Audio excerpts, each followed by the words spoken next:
Um, okay, well, a couple other announcements. I know most of us are away at home and wherever that is.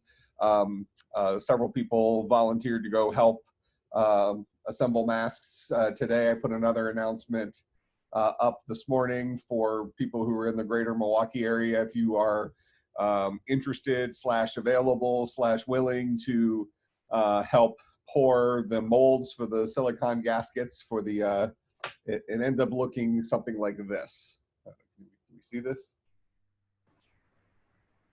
So it's like a soft rubber thing that goes inside the mask so that when you put it on, it like seals to you. So if you are in the area, the actual place we do this is in the clean room at the Innovation Campus out in Wauwatosa. We're gonna pay students out of the grant. We just have to figure out what's the right way of doing that. You know, these government grants take, every form has to be filled out in triplicate and stuff like that. But we do need help. But again, school comes first. So if you are in the area and are willing to donate or sell some of your time Monday through Friday, I put the details up on Slack. We'd appreciate it, but A, no pressure, and B, school comes first. So don't hurt your studies in exchange for that. But we are looking for folks. So if you are looking for some work and want to get out of the house, we're in a clean room and you can get some space between you and all that jazz. So send me a private message on Slack if you are in the area and interested. Okay, so, well, this is not us. Well, it's sort of us. This is us. Okay, so we are reading in from a file to create our rooms and our exits. So let's go back here and review where we were at with that. I think I have, in here we have the map.txt, and we decided, okay, well, we were going to organize our collection of rooms like this. So room begin, we have a title, a description, an ID. So these are all required.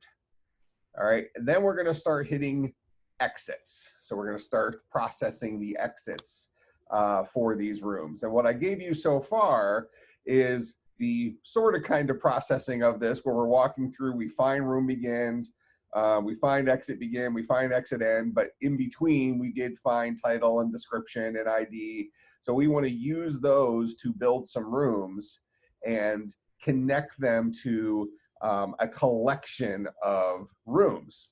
Now, the issue we're going to run into here, and I gave you a hint on the homework, was that as we're processing exits, an exit might lead to a room. So for example, this exit, as we're going through, if we're going through this file line by line by line by line, this exit to the north actually leads to room 2, to a destination ID of R2. Well, how do we create this exit when R2 does not exist yet? All right, so there's some different ways we can accomplish this. So I said, perhaps we do this by storing the room ID of the destination rather than the room itself. So if we look at the current way exits are implemented, in here, right? Right now, an exit has a destination room. So this guy is a room object. What I'm suggesting is we replace that room object with a room ID, so that when we take an exit up here, we are not looking for a exit with the direction equal to, well, we're looking for an exit with a direction equal to something, but we don't add the player to the room destination. Instead, we have to first look up the room with that destination. All right, so that means somebody in our world needs to have a collection of rooms. All right, so we're going to try to implement this in a let's say kind of a bigger model, let's something along those lines. So I'm gonna take our stuff from file test here, and we started creating this object called MapBuilder. All right, so I'm gonna steal this code, and I'm gonna go ahead and throw it into our original guy here.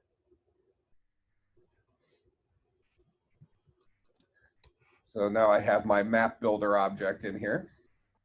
So exact same code we had. And then here's where we create our instance of that MapBuilder.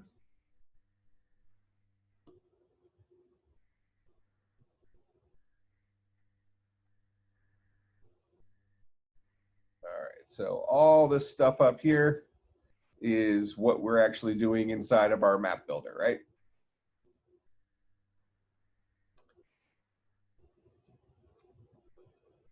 So that's where we are actually building the map. All right, so MapBuilder is going to build the map.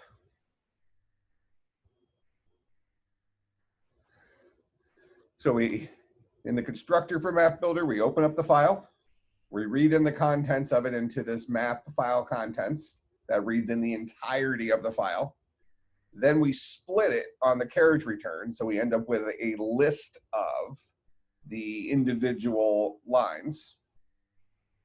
So that ends up looking like this, a list containing like room begin, the title, the description, the ID, exit begin, so on and so forth.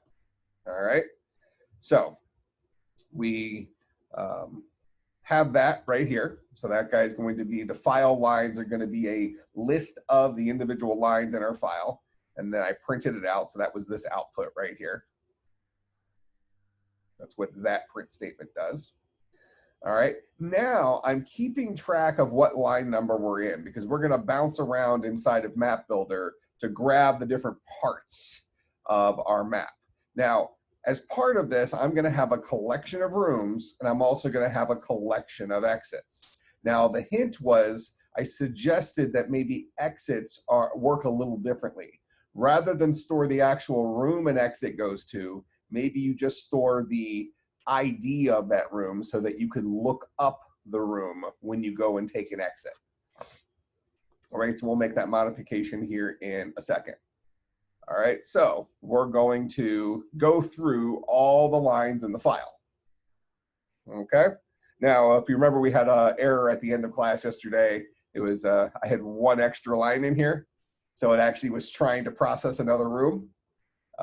So because of the way we're doing this, we have to make sure that we're very precise. That if we're going to put stuff into a file like this, we need to make sure we give it the exact number of lines. So the very last line should be the end of the final room that we're building.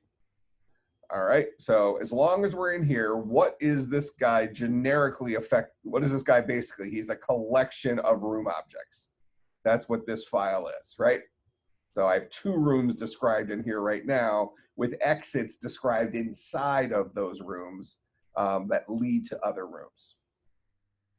Okay, so as I'm going through here, I'm going to continually build a room, keeping in mind that I have this variable that's owned by this particular instance of World Builder. That's what I called it, World Builder. Yeah, or Map Builder. This particular instance of MapBuilder that kind of keeps track of what line or what bucket in this list where I'm currently looking.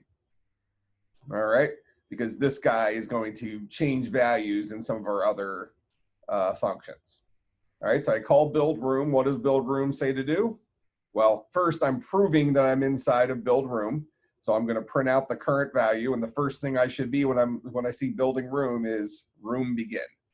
That's the line I should see. So that's where I'm printing that out. All right, so that was just proving we're in there. We don't need that in our final thing, but we'll leave it in there for now. Then I'm going to go ahead and kick it down a line. And now I'm going to read in the title. So after room begins, if I kick it down a line, here's bucket 1 of that list is the title. So I'm going to take the title, and the title is going to be equal to self dot the file lines self dot current number. So in this particular case, title ends up being equal to this entire thing here. Now, we actually want title to be equal to this. Okay? So what we're going to need to do is we're going to need to first strip this string. So if I strip this string, that will remove the spaces before it. Then I need to split it on the colon, which will give me a list containing two elements, title and cave entrance. And then I need to grab bucket 1. This is bucket 0. This is bucket 1.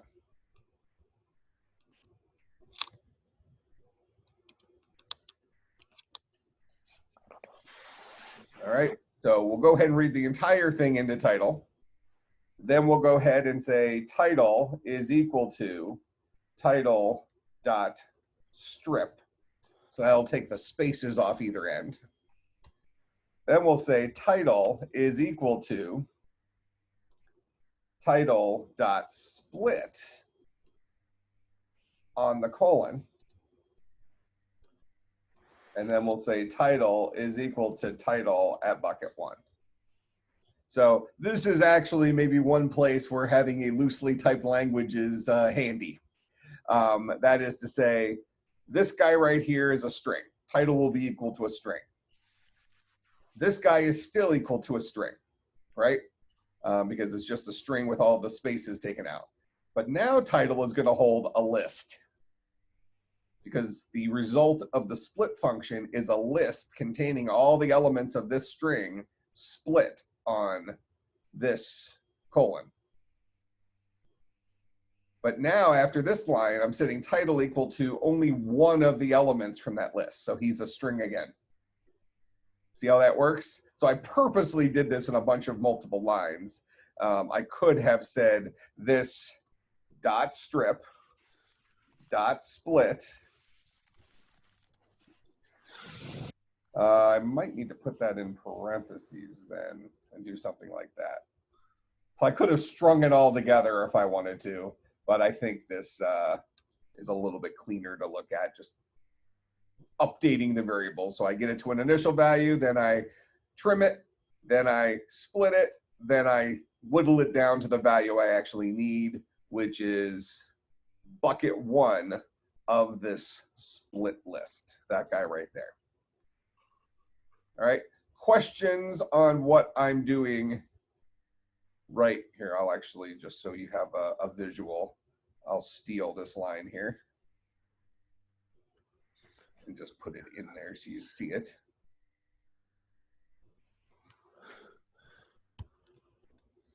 All right, so that's what a comment looks like in Python. So this guy won't process, but it shows you what it looks like.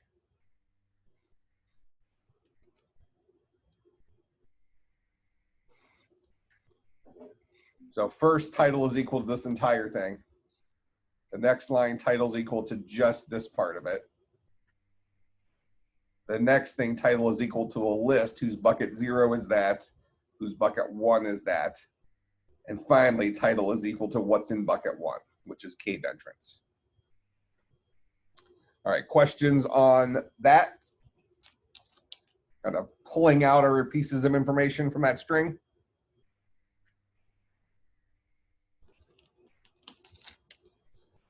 All right, then we kick it down a line. That's this guy right here. We just add 1 to our current line number. We read in the next line.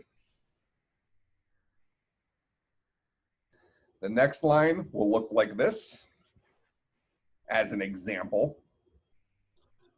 So I'll put that in here just to really spell this out. So now I'm processing something that looks like this. So I set description equal to that particular thing.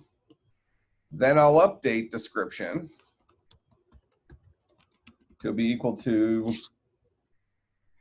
let's steal word to equal to that guy dot strip to take the spaces off of it. Then that guy will be equal to that guy dot split on the colon. And finally, that guy will be equal to that guy at bucket 1. So that'll get us this piece right here.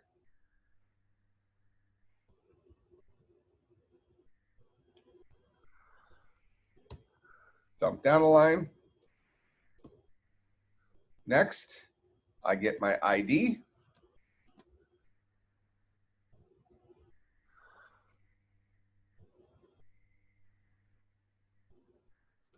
So this guy is going to look like this.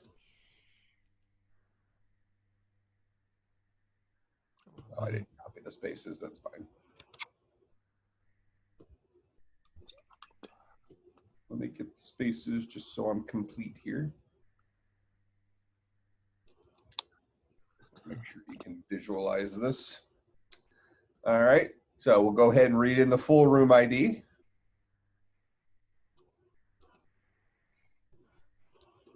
Then we'll get that guy dot strip, take the spaces off. Then we'll get that guy dot split on the colon. Then we'll get that guy at bucket 1 to get us this piece right here, the ID of that room. Okay. So again, if we were using a strongly typed language like C, C++, Java, C#, we wouldn't be able to quite do it this way. We would need an extra variable here because this is a string, this is a string, now this is a list. He changes identities here, then it's a string again. A strongly typed language would have required us to define this as a string, and as soon as we got to this line, it would have thrown an error saying, hey, you're trying to store a list inside of a string. Python allows this because it's a loosely typed language, and we're kind of taking advantage of that.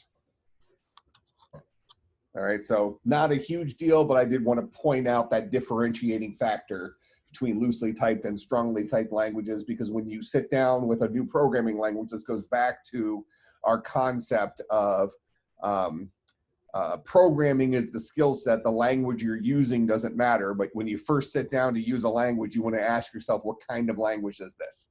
Is it loosely typed or strongly typed? Is it compiled or interpreted? Is it object-oriented or is it procedural? General purpose or is it domain specific?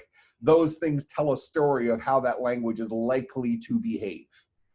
Loosely typed languages behave like this, where strongly typed languages would not allow us to do this. We would have had to create another variable here, maybe called room ID parts or something like that of type list in order to hold that part of it. Then we could overwrite room ID with just the second bucket of that. Okay, so now we have our room ID. So now we have enough information to actually create a room. Now, notice we did amend how rooms are created. They used to take just a title and a description. Now they also need to take a room ID.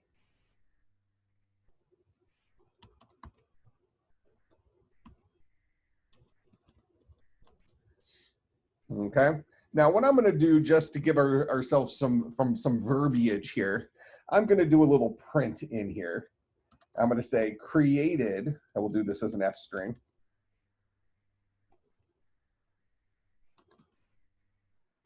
Created room with title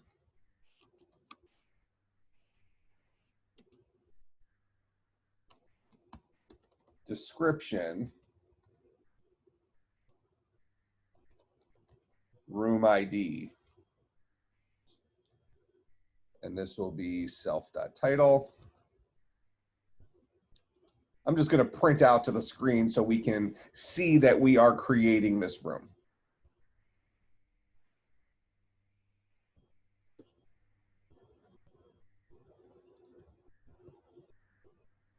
So kind of giving us a little more feedback than we're getting right there to make sure that we're doing the right stuff here. So when I create a room, I'll set these things, and then I'll just kind of display to the screen some information about the room I'm in the middle of creating.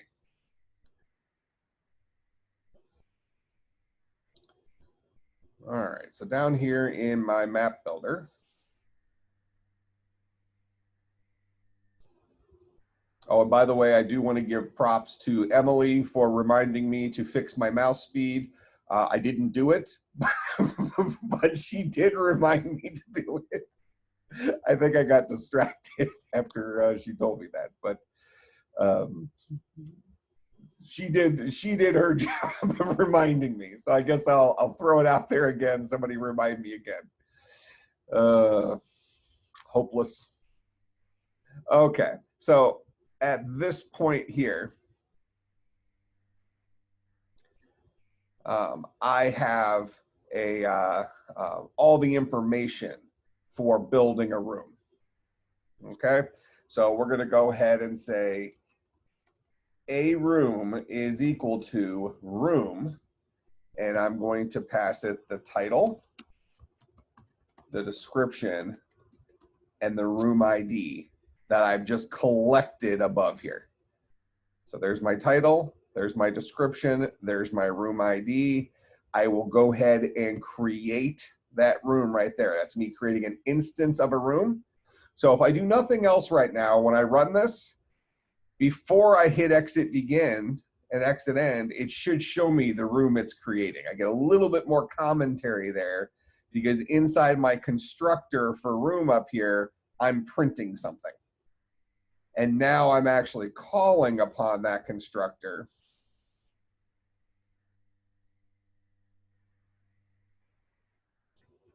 right here, where I'm actually going to create a room in preparation for adding exits to that room.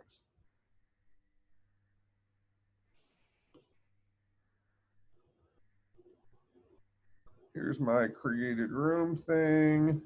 Oh, sorry. We need to comment out some stuff down here. I no longer have this room 1, room 6, all this stuff down here. These aren't things. So I'll just comment them out for right now so we still have them. I've replaced it with my map. So no rats, none of that stuff. We can still ask the user. No, I guess we have to comment all that. I think, can I do it all at once?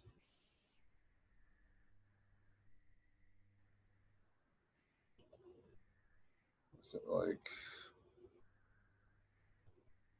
Command Shift, nope, that wasn't it.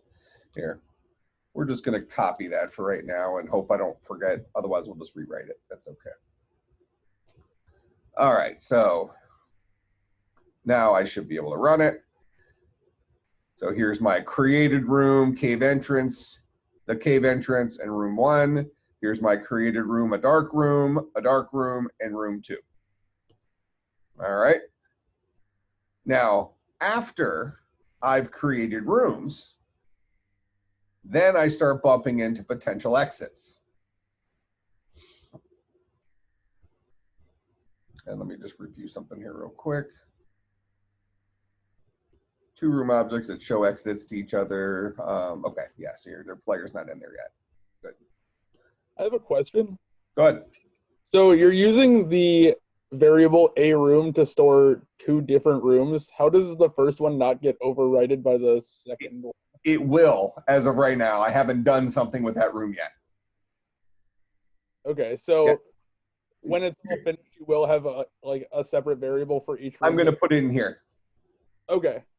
Yeah, so I'll be putting it at bucket 0 of this guy. So I can actually do this. We can actually put him in there right now if you want, because right now the collection of rooms has a length of 0. So I would be putting it at bucket 0. Then it would have a length 1. So the next guy would be at bucket 1. So instead of putting it in a room, I'm ultimately going to store him in here. So if we don't want to put him inside of a variable called a room temporarily, we can put him at bucket length of that guy.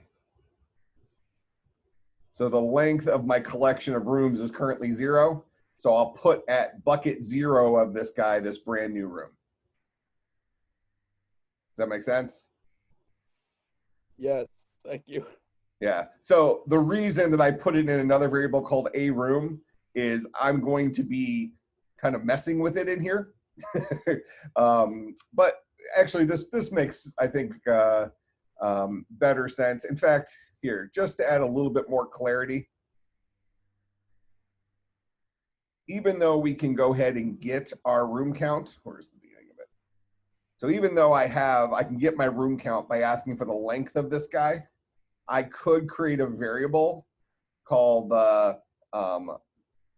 number of rooms that would be equal to the length of this guy.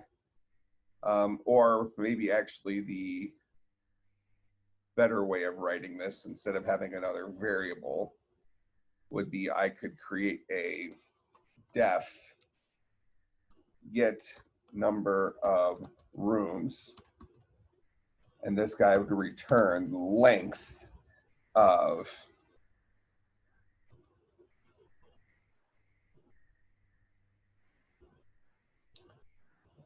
self dot collection of rooms, like that. So that would always be the number of rooms that we have in there. I could also say get number of exits, and this guy would return the length of self dot collection of exits. Now, even though this seems like it's maybe somewhat of a waste of time, when I come down here, rather than having this weird length of self collection of rooms sitting in here, I can say self dot that, and it reads a little cleaner. This is get the number of rooms. You know what? Actually, that's going to give me the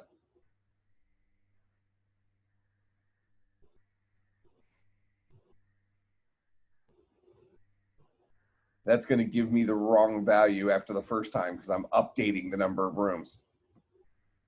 Yeah, I think a room was a better way of handling it. So in MapBuilder, why don't we make this, why don't we do this? Self dot room currently being built. This guy will start off at none. And then what we'll go ahead and do is, as we're building a room,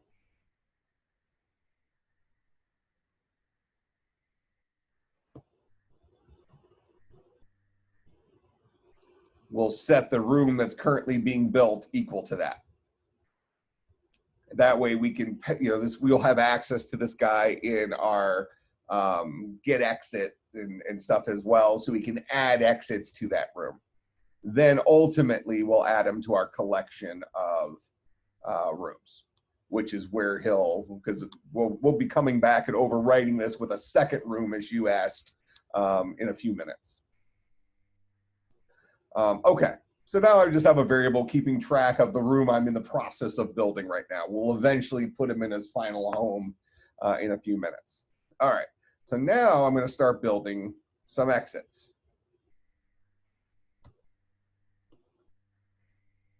And build exit is going to call this function.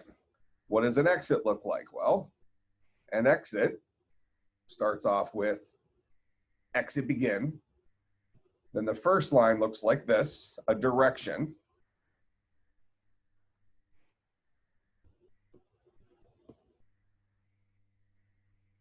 All right, so I'm going to be looking at something that looks like that. So I'll set direction equal to that guy. Then we'll say direction is equal to direction dot strip to get the spaces off. Then direction is equal to direction dot split on the colon. Now we probably could have also written a little function that just says get part 2 or something like that, that would have gone through and done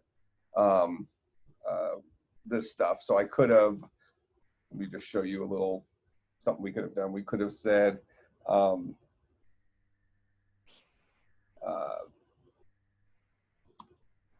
maybe get value.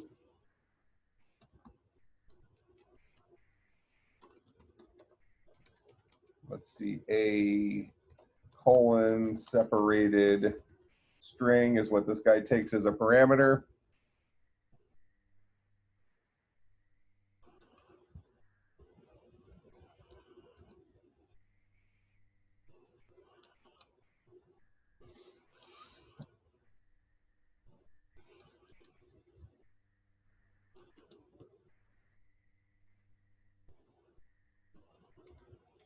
So we'll go ahead and strip that guy. Then we will split that guy. Then we will ultimately return that guy at bucket 1. So now what I can do is I can say direction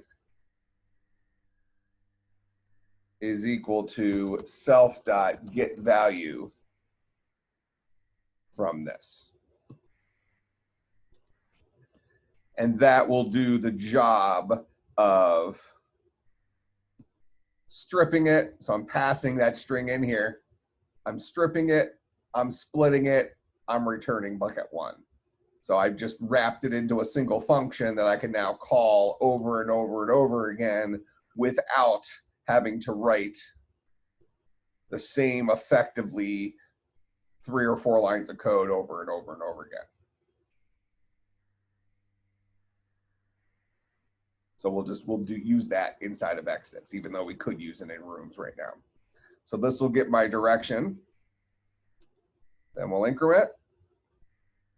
Then we'll get our destination ID. Should look like that guy. Then we'll increment. Now we need to build a exit. So an exit, or a exit, is equal to, we're going to build a new exit. Now we got to go up and modify exits a little bit, because right now an exit takes in a direction as well as an actual room. We are modifying our exit this time to no longer take in a room. Instead, it's taking in a room destination ID. So this will remind us that it's no longer an actual room. It's now an ID that I'll need to use to go and look up the actual room that has that ID.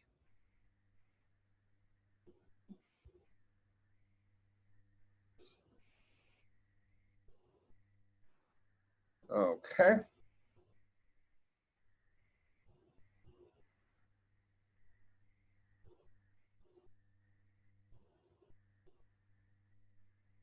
Here's my build exit.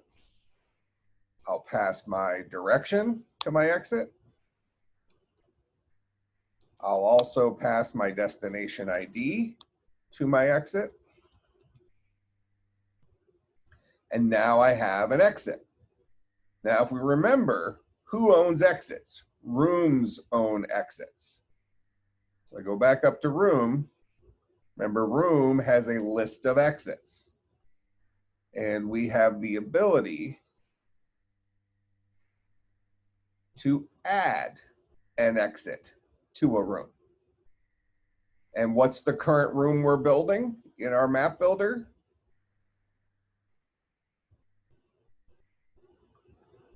It is called room currently being built. Remember, we set it right here, after we had the information about the current room, then we dove into our build exit. We built an exit, and then what we'll do is we'll call room currently being built dot add exit a exit. And just proving that that got called, just so I can kind of paint the paint by number here a little bit. I'm going to go up to add exit.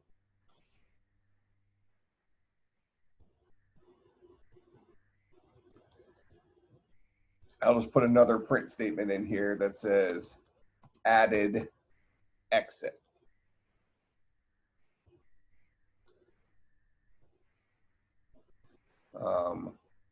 We'll make it a formatted string. Added exit to room ID self dot room destination. Sorry, it's just called room ID.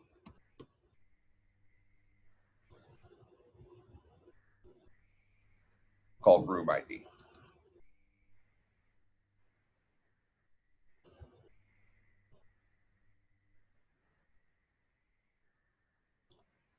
So when I add an exit, I'll just give a little displayed commentary about I added an exit to that room.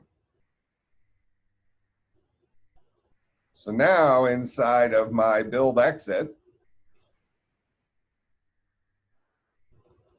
I have my exit, and I'm going to get a little commentary that says I built exit. Or did I add that commentary? I don't remember. I don't think I did.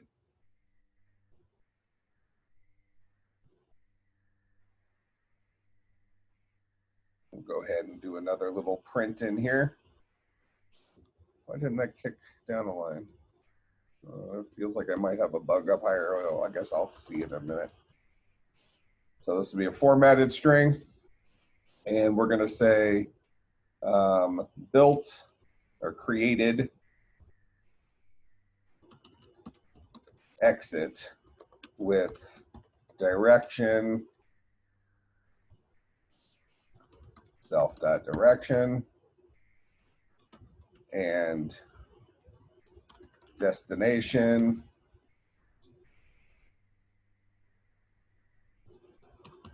self.room destination ID. So again, just giving us a little visual commentary as we're building this thing.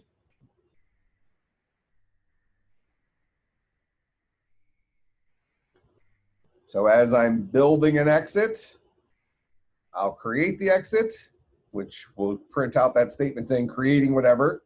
Then I'll add the room to the exit. Now, right now, I'm printing out those current line numbers. So that's giving me my exit end. That's what we're seeing there. And then we're incrementing, going back up to our build room.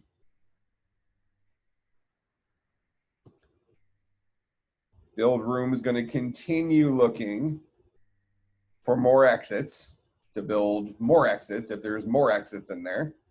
And then ultimately, it's going to finally go and build the next room.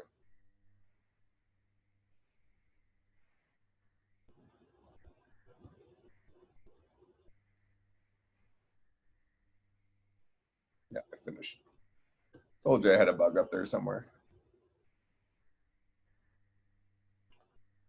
Direction is not defined. Because it's not called direction. It's called that.strip, that.split. All right. So now we have room begin, created room with title, blah, blah, blah. Exit begin, created exit with direction, added exit to room 1. Room end, room begin, created room with title, blah, blah, blah. All right. So once this thing is done, and we're just about done here. After we have finished adding a room, that is when I get to right here. we have finished adding all exits to this room. Now what do? I'm going to go ahead and say self.list, what is it called? List of rooms.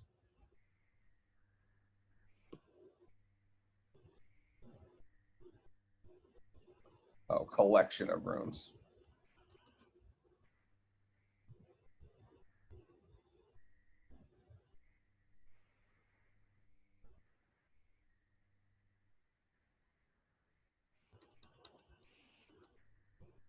Dot append self dot, what I call it, room currently being built. So I'll append the room that's currently being built to that guy in preparation for the next room. So this guy is going to get overwritten, or sorry, this guy will get overwritten the next pass through. All right, now we'll go ahead and tell a map to display itself. Def display. And this will just go through all those rooms. So for a room in self.collection of rooms,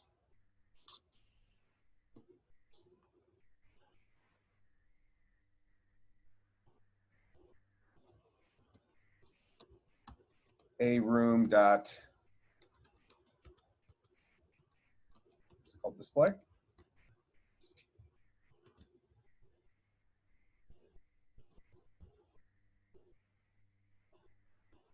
So down here, after I create my map, I'll say the map dot display.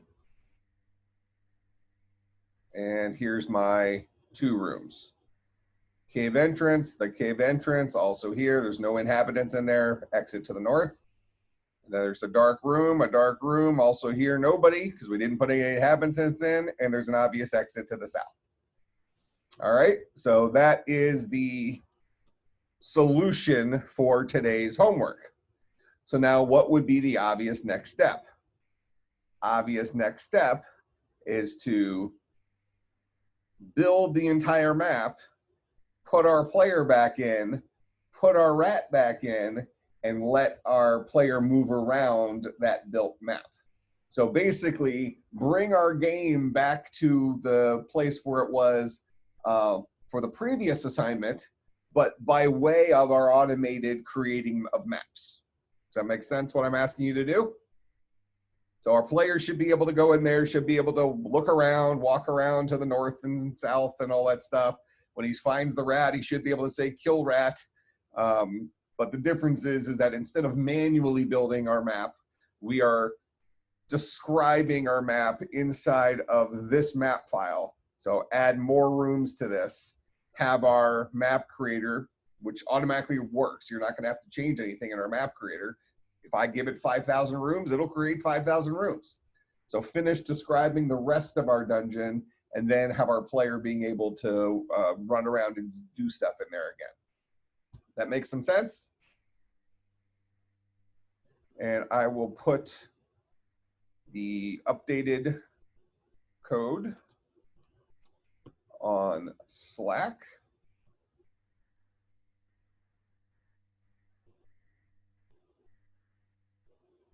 And I will see everybody on, what day of the week is today? Say Friday? I'll see everybody on Monday.